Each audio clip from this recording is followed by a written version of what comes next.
잠시 이 숫자 하나만 봐주세요. 1년에 6천만 원을 버는 사람이 서울에서 평균 아파트를 사려면 단 한 푼도 안 쓰고 25년을 모아야 합니다. 25년입니다. 뉴욕은 11년이면 됩니다. LA는 8년이면 됩니다. 우리는 지금 정상 가치보다 2배 비싼 집에 살고 있습니다. 이 거품이 꺼질 때 가장 먼저 무너지는 곳은 어디일까요? 놀랍게도 가장 화려했던 초고층 아파트입니다. 30년 뒤 그 초고층 아파트가 노년층은 물론 자녀들에게까지 짐이 될 수 있다는 전문가들의 충격적인 경고가 있습니다. 왜 그럴까요? 바로 두 가지 폭탄 때문입니다. 관리비 폭탄과 재건축 불가능이라는 두 개의 시한 폭탄. 오늘 대부분이 놓치고 있는 이 무서운 진실을 함께 이야기해 보려 합니다. 안녕하세요. 나이들의 품격을 찾아주신 여러분. 저는 30년을 직장 생활하면서 집을 3번 옮겼습니다. 처음엔 목동 빌라였고, 그 다음이 분당 아파트였고, 마지막이 지금 살고 있는 서울 강동구 아파트입니다. 옮길 때마다 이번엔 오를 것 같다. 여기가 미래다는 말을 들었죠. 부동산 중개인도 그렇게 말했고, 주변 사람들도 그렇게 말했습니다. 그런데 은퇴하고 나서 다시 보니 집값이 오른 집과 떨어진 집의 차이는 의외로 단순했습니다. 사람이 모이는가? 아니면 사람이 떠나는가? 그것뿐이었습니다. 그리고 지금 사람들이 떠나기 시작한 곳이 있습니다. 바로 초고층 아파트입니다. 왜 이런 일이 벌어지고 있을까요? 그 근본적인 이유는 우리가 당연하게 믿어왔던 재건축 대박 신화가 이미 오래전에 끝났기 때문입니다. 초고층 아파트의 경고, 30년 뒤 벌어질 끔찍한 일. 지금부터 천천히 그리고 명확하게 말씀드리겠습니다. 시작 전 구독과 좋아요로 마음을 전해주세요. 1장. 재건축 대박 신화는 끝났다. 과거엔 정말 그랬습니다. 재건축은 돈이었습니다. 여러분도 기억하실 겁니다. 1990년대, 2000년대 초반만 해도 재건축 아파트 사놓으면 끝이라는 말이 있었죠. 저도 그 시절을 생생히 기억합니다. 회사 동료 중에 강남 은마 아파트를 산 선배가 있었습니다. 1995년쯤이었을 겁니다. 그때 그 선배가 1억 5천 정도 주고 샀던 걸로 기억합니다. 주변에서는 다들 말렸습니다. 그 낡은 아파트를 왜 사? 5층짜리 연립주택 같은데. 그런데 그분이 이렇게 말씀하셨죠. 이거 재건축되면 나 완전 부자 된다. 농담처럼 하신 말씀이었는데 실제로 그렇게 됐습니다. 몇 년 후 재건축 이야기가 나오면서 그 집값이 몇 배로 뛰었습니다. 재건축이 확정되자 주변에서 부러워했죠. 아, 그때 나도 살걸. 더욱 놀라운 건 당시 다른 한 아파트에서는 재건축이 되면서 더 큰 평수를 받고도 환급금까지 받았다는 겁니다. 돈을 내는 게 아니라 돈을 받았어요. 분담금이 아니라 환급금이었습니다. 지금 생각하면 신기한 일이죠. 왜 그랬을까요? 용적률의 마법이 작동했던 시대. 용적률이라는 게 있습니다. 조금 어렵게 들리지만 쉽게 말하면 땅 1제곱미터당 얼마나 많은 건물을 올릴 수 있는지 그 비율을 정해놓은 것입니다. 과거엔 이 용적률이 남아돌았어요. 5층짜리 아파트가 있던 자리에 20층을 지어도 됐습니다. 그러니까 어떻게 되겠어요? 5층짜리를 헐고 20층을 지으면 집이 4배가 늘어나는 겁니다.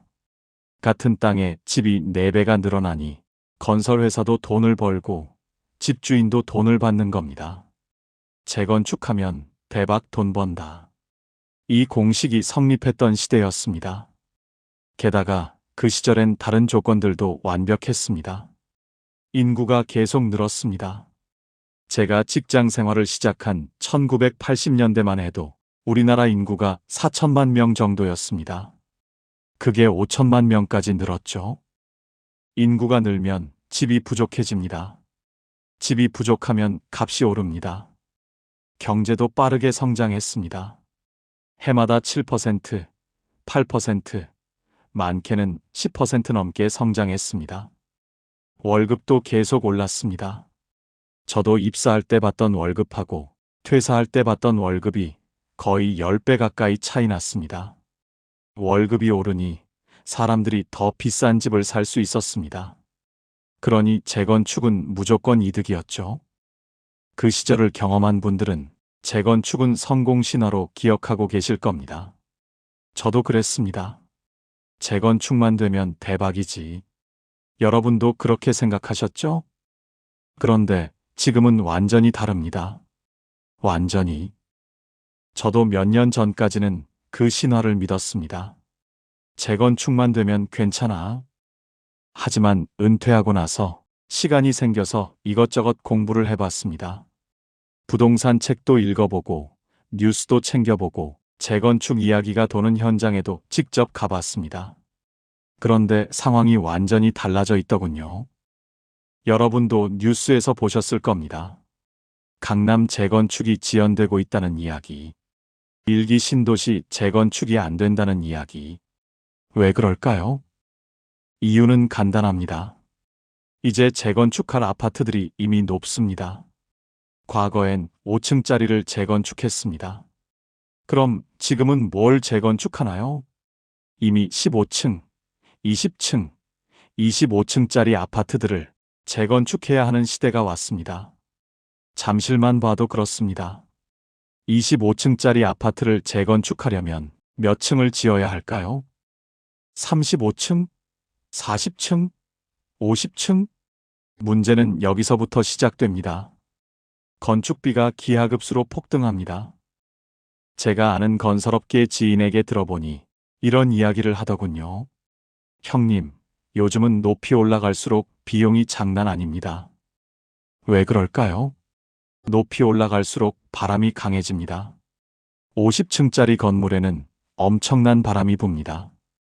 그 바람을 견디려면 구조를 훨씬 더 튼튼하게 만들어야 합니다. 철근도 더 많이 넣어야 하고 콘크리트도 더 좋은 걸 써야 하고 기초공사도 훨씬 깊게 파야 합니다. 그럼 비용이 올라갑니다. 얼마나 올라갈까요? 잠깐 이 숫자 기억하세요. 그분 말로는 30층 이상 올라가면 층당 비용이 2배, 3배씩 뛴다고 합니다. 그럼 50층을 짓는데 얼마나 들어? 글쎄요, 평당 건축비가 1,000만 원은 넘을 겁니다. 평당 1,000만 원이면 30평짜리 집 한 채를 짓는데 3억이 든다는 겁니다. 여기에 토지 비용, 철거 비용, 이주 비용까지 합치면 어마어마한 돈이 듭니다. 그 돈은 누가 내야 할까요? 당연히 재건축 조합원들이 냅니다. 이게 바로 분담금 폭탄입니다. 분담금 지옥, 10억 시대가 온다. 지금 강남의 어떤 재건축 단지는 분담금이 5억이라고 합니다. 제가 이 숫자를 처음 봤을 때 깜짝 놀랐습니다. 5억이면 지방에서 집 한 채 살 수 있는 돈입니다. 그런데 그걸 분담금으로 내야 한다는 겁니다. 더 큰 문제는 이 숫자가 확정이 아니라는 겁니다. 재건축은 보통 10년 이상 걸립니다. 그 사이에 원자재 가격이 오르면 분담금도 같이 오릅니다. 제가 보기엔 10억도 충분히 가능합니다. 왜냐하면 요즘 환율을 보세요.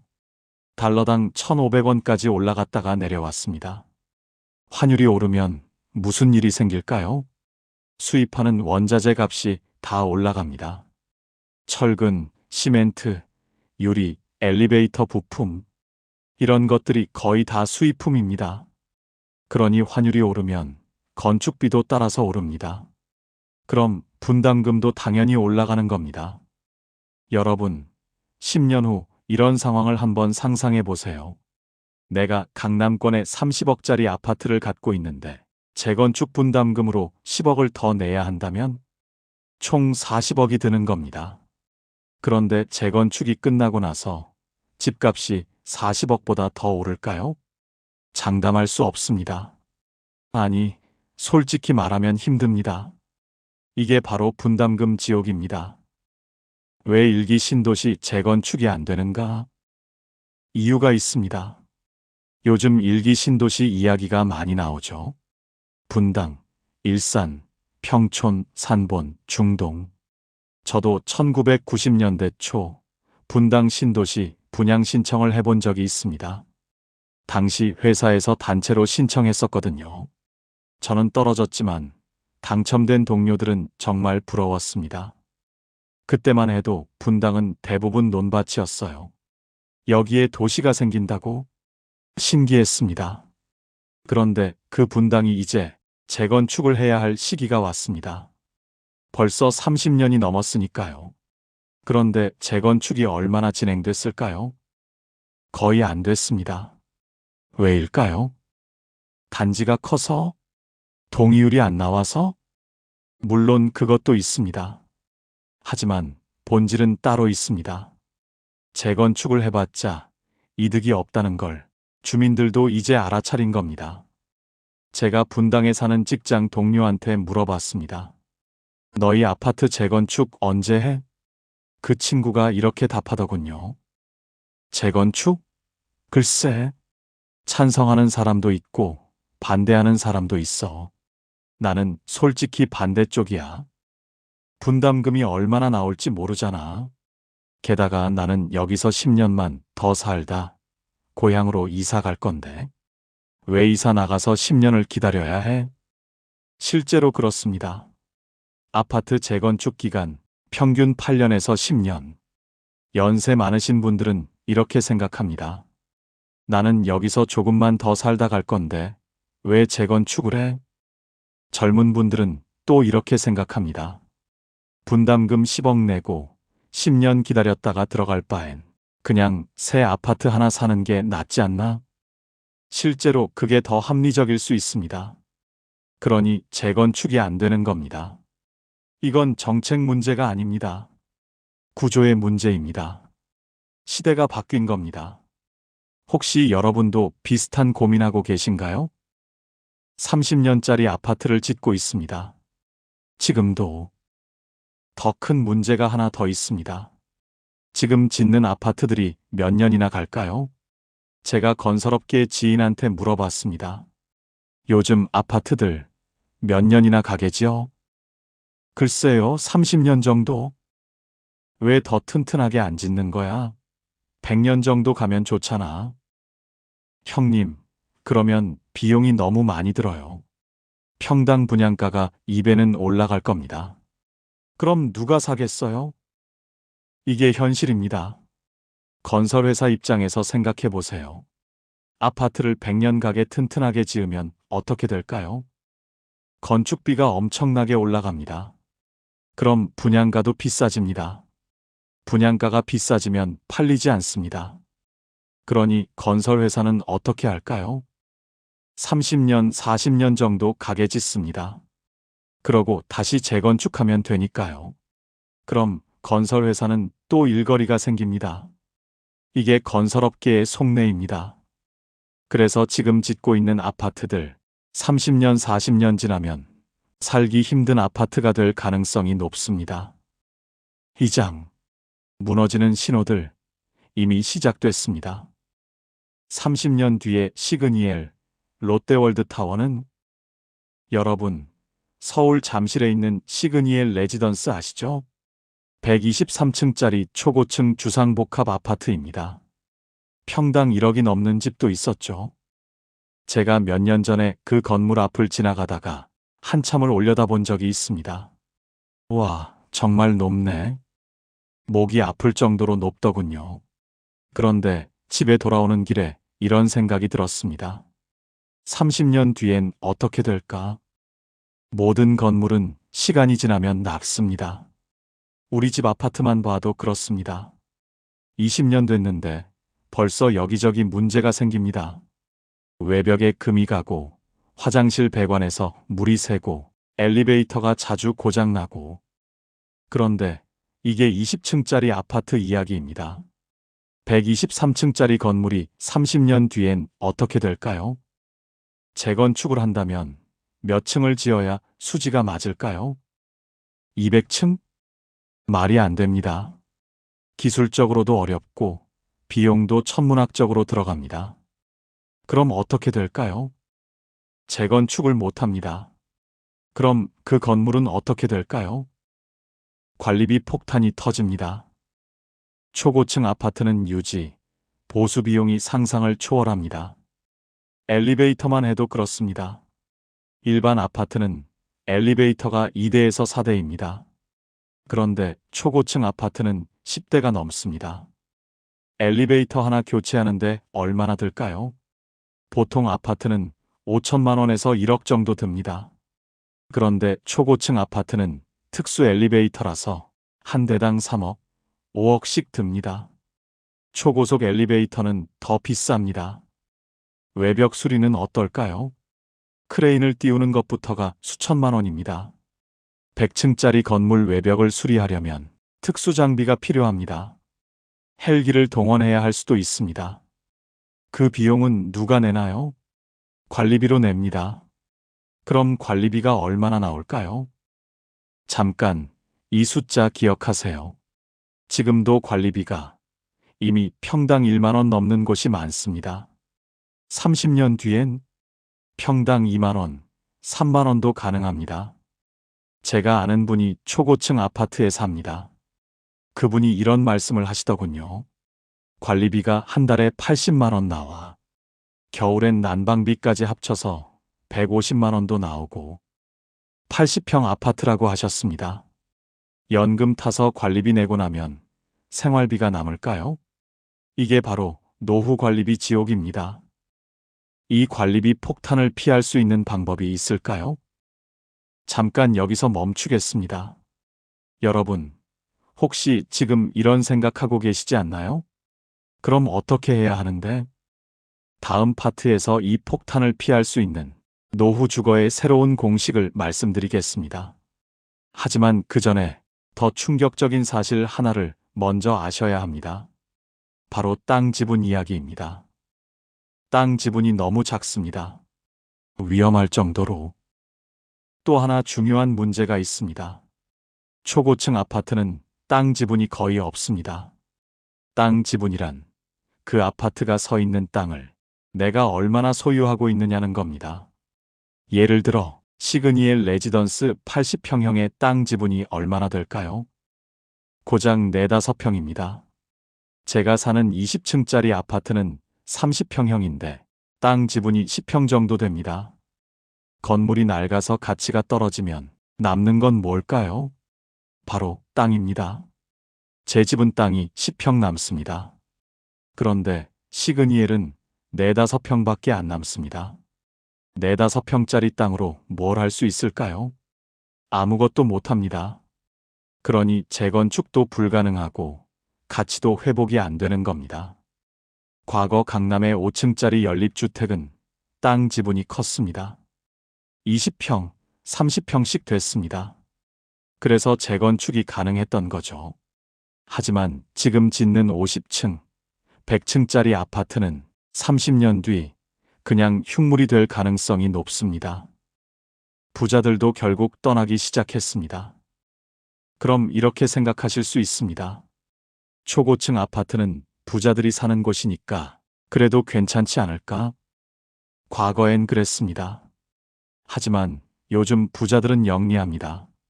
제가 아는 어떤 분, 기업 임원 출신인데 10년 전에 50층짜리 초고층 아파트를 샀습니다. 당시에 큰돈 주고 샀습니다. 처음엔 정말 좋아했습니다. 전망 끝내줘. 여기가 최고야. 손님들 초대해서 자랑도 많이 하셨답니다. 그런데 5년쯤 지나니까 문제가 보이기 시작했답니다. 관리비가 계속 오르고 수리할 곳이 자꾸 생기고 벌써 엘리베이터가 고장나고 그래서 결국 그 집을 팔고 강남 저층 아파트로 옮겼다고 합니다. 땅 지분이 큰 게 낫더라고. 나중에 재건축이라도 되니까. 이게 부자들의 판단입니다. 관리비가 오르고 재건축 가능성이 없다는 걸 알면 그분들도 떠납니다. 더 좋은 곳으로 옮깁니다. 그럼 그 아파트엔 누가 남을까요? 떠날 수 없는 사람들만 남습니다. 대출받아서 산 사람들, 다른 곳으로 옮길 여력이 없는 사람들. 그리고 그 건물은 점점 슬럼화됩니다. 강남의 빈 상가들, 이미 시작됐습니다. 저는 최근에 강남 청담동을 걸어본 적이 있습니다. 회사 후배가 청담동에서 작은 사무실을 얻었다고 해서 한번 찾아갔습니다. 청담동이라면 서울에서 가장 비싼 땅 중 하나죠. 명품 매장도 많고 고급 식당도 많고. 그런데 걷다 보니 빈 상가가 엄청 많더군요. 1층 상가가 텅텅 비어 있었습니다. 임대문의 전화번호만 덩그러니 붙어 있고, 어떤 건물은 4층짜리 전체가 공실이었습니다. 와, 청담동도 이렇구나. 집에 돌아와서 통계를 찾아봤습니다. 청담동 공실률이 23%, 가로수길은 41%라고 하더군요. 41%면 사실상 절반 가까이가 빈 건물입니다. 그런데도 임대료는 안 내립니다. 왜일까요? 제가 부동산 공부를 하면서 알게 된 건데, 임대료를 내리면 건물 가치가 떨어진다고 합니다. 건물 가치는 임대 수익으로 계산하거든요. 예를 들어 한 달에 1천만 원씩 임대료가 나오는 건물이 있다면 그 건물 가치는 1천만 원 곱하기 12개월 곱하기 적정 수익률로 계산합니다. 그런데 임대료를 500만 원으로 내리면 건물 가치가 반으로 떨어집니다. 그럼 은행에서 대출금 상환 요구가 들어옵니다. 고객님의 건물 가치가 떨어졌으니 대출금 일부를 갚으세요. 그러면 큰일 나는 거죠. 그러니 그냥 비워두는 겁니다. 버티는 거죠. 조금만 기다리면 세입자가 들어오겠지. 하지만 얼마나 버틸 수 있을까요? 미국과 비교하면 더 충격적입니다. 제가 몇 년 전에 미국 샌프란시스코에 다녀온 적이 있습니다. 아들 녀석이 거기서 일하고 있어서 한번 놀러 갔었죠. 샌프란시스코 다운타운을 걷다가 부동산 매물 광고를 봤습니다. 16층짜리 오피스 빌딩이 매물로 나왔더군요. 가격이 얼마였는지 아세요? 850만 달러. 우리 돈으로 약 110억 원 정도였습니다. 저는 그걸 보고 깜짝 놀랐습니다. 여기가 샌프란시스코 중심가인데 16층짜리가 110억? 그런데 한국에 돌아와서 서울 강남에서는 4층짜리 꼬마 빌딩이 120억에 거래됐다는 기사를 봤습니다. 샌프란시스코 16층과 강남 4층. 어디가 더 비쌀까요? 강남입니다. 이게 정상일까요? 저는 아니라고 봅니다. 글로벌 기준으로 봤을 때 강남의 상업용 부동산 가격은 지나치게 높습니다. 이건 언젠가 조정될 수밖에 없습니다. 조정이란 떨어진다는 뜻입니다. 경매와 매물, 숫자가 말해줍니다. 요즘 부동산 경매 건수가 늘고 있다는 뉴스를 보셨을 겁니다. 서울만 해도 380건 정도가 경매에 넘어갔다고 합니다. 연립 다세대까지 합치면 1,400건이 넘습니다. 전국으로 따지면 3,500건 정도 된다고 하더군요. 왜 이렇게 경매가 늘어날까요? 대출을 받아서 집을 샀는데 이자를 못 내서 은행에 넘어가는 겁니다. 최근 서울 부동산 매물이 9만 건이 넘게 쌓였다고 합니다. 9만 건이면 엄청난 숫자입니다. 반면에 거래량은 3,000건 정도밖에 안 됩니다. 과거 부동산이 화랑일 때는 거래량이 월 1만 5천 건까지 나왔습니다. 왜 이렇게 안 팔릴까요? 가격을 안 내리니까 안 팔리는 겁니다. 집주인들은 아직도 이렇게 생각합니다. 조금만 기다리면 오르겠지. 하지만 그런 시대는 끝났습니다. 3장. 부동산의 본질이 바뀌었습니다. 인구와 경제의 변화, 숫자가 말해줍니다. 과거엔 인구가 늘었습니다. 지금은 줄고 있습니다. 우리나라 출산율이 0.7명입니다. 세계에서 가장 낮습니다. 이게 무슨 뜻일까요? 앞으로 젊은 사람이 계속 줄어든다는 뜻입니다. 젊은 사람이 줄어들면 집 살 사람도 줄어듭니다. 과거엔 경제 성장률이 5%, 7%였습니다. 지금은 1에서 2%입니다. IMF에서 경고도 했습니다. 한국이 대폭적인 구조 개혁을 하지 않으면 내년 성장률 2%도 어렵다. 경제가 안 좋아지면 사람들이 집을 못 삽니다. 월급이 안 오르니까요. 이런 상황에서 집값이 계속 오를 거라고 기대하는 건 무리입니다. 집은 투자가 아니라 주거입니다. 저도 젊을 때는 집을 투자 수단으로 봤습니다. 집값이 오르면 돈을 벌 수 있어. 그런데 은퇴하고 나니 생각이 바뀌었습니다. 집은 사는 곳입니다. 안정감을 주는 공간입니다. 돈을 벌려고 집을 사는 시대는 끝났습니다. 앞으로는 집을 살기 좋은 곳으로 봐야 합니다. 화려한 집이 아니라 편한 집, 비싼 집이 아니라 관리하기 쉬운 집. 이게 중요합니다. 지금 우리가 할 수 있는 일. 오늘 긴 이야기를 정리해 보겠습니다. 오늘 말씀드린 내용, 불편하게 들리셨을 수도 있습니다. 어쩌면 불안하셨을 수도 있습니다. 하지만 저는 이렇게 생각합니다. 두렵기보다는 이제라도 알아서 다행이다. 왜냐하면 지금이라도 알았으니 준비할 수 있기 때문입니다. 우리가 오늘 나눈 이야기의 핵심은 단순합니다. 첫째, 초고층 아파트는 미래가 불확실합니다. 30년 뒤 관리비 폭탄과 재건축 불가능이라는 무거운 짐이 될 가능성이 높습니다. 둘째, 집값이 오르느냐, 떨어지느냐가 중요한 게 아닙니다. 중요한 건 사람이 어디로 움직이느냐입니다. 사람은 결국 화려한 곳이 아니라 살기 좋은 곳으로 갑니다. 그럼 지금 우리는 어떻게 해야 할까요? 복잡하게 생각할 필요 없습니다. 딱 3가지만 기억하시면 됩니다. 첫째, 집은 투자 대상이 아니라 사는 곳입니다. 은퇴 후에는 화려함 대신 병원 가기 편한가? 장보기 편한가? 이웃과 관계를 맺기 편한가? 이것이 최고의 가치입니다. 둘째, 불안해하지 마세요. 이미 한 채 갖고 계신 분들은 그 집이 여러분을 지켜줄 겁니다. 떨어져도 사는 데는 문제가 없습니다. 집은 팔려고 가진 게 아니라 살려고 갖고 있는 겁니다. 셋째, 지금 집을 사려고 하시는 분들, 서두르지 않아도 됩니다. 시장은 돌아오고 기회는 반드시 옵니다. 차분히 방향을 보고 움직여도 늦지 않습니다. 이 시대를 함께 살아내고 있는 동년배로서 마지막으로 제가 꼭 드리고 싶은 말씀이 있습니다. 혹시 지금 내 집의 가치가 걱정되시나요?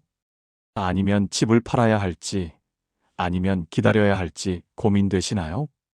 그 걱정, 혼자만 하시는 게 아닙니다. 노후의 집 때문에 불안해하고 고민하는 분들이 정말 많습니다. 우리가 기억해야 할 건 단 하나입니다. 집은 결국 사는 사람의 삶을 담는 그릇이라는 겁니다. 우리 나이가 들수록 집은 점점 작아지고 대신 관계는 가까워져야 합니다. 집은 투자가 아닙니다. 집은 삶입니다. 그리고 삶은 결국 사람과 관계로 완성됩니다. 그러니 시장의 변화에 너무 흔들리지 마시고 불안해하지 마시고 차근차근 생각해 보시면 좋겠습니다. 방향은 이미 보이고 있습니다. 우리 나이에도 지금부터 다시 그려갈 수 있습니다. 오늘의 이야기가 여러분의 선택에 작은 방향이 되었길 바랍니다. 이제 여러분의 생각은 어떤가요? 댓글로 여러분의 이야기를 나눠주세요. 여러분의 소중한 의견을 동년배들과 함께 나누고 지혜를 모으면 우리 함께 이겨낼 수 있습니다. 지금도 늦지 않았습니다. 내게 맞는 집, 내게 맞는 속도로 찾아가면 됩니다. 그리고 그 방향은 우리가 선택하고 만들어가는 것입니다. 혹시 오늘 이야기를 들으신 후 불안감이 커지셨다면 딱 30분만 더 투자하세요. 노후 주거 선택의 새로운 공식. 바로 다음 편에서 그 해답을 드립니다. 노후에 진짜 살아야 할 집은 어떤 조건을 갖춰야 할지, 30평대 아파트는 왜 외면받고 있는지, 노후에 망하지 않는 집을 고르는 3가지 기준까지 구체적으로 알려드립니다. 지금 화면에 뜨는 다음 영상을 바로 클릭하세요. 나이들매 품격. 우리 함께 만들어 갑시다. 건강하십시오. 행복하십시오. 이상으로 나이들매 품격이었습니다. 황금빛으로 물들어가는 여러분들의 건강하고 행복한 인생 이막을 응원합니다. 끝까지 시청해 주셔서 감사합니다.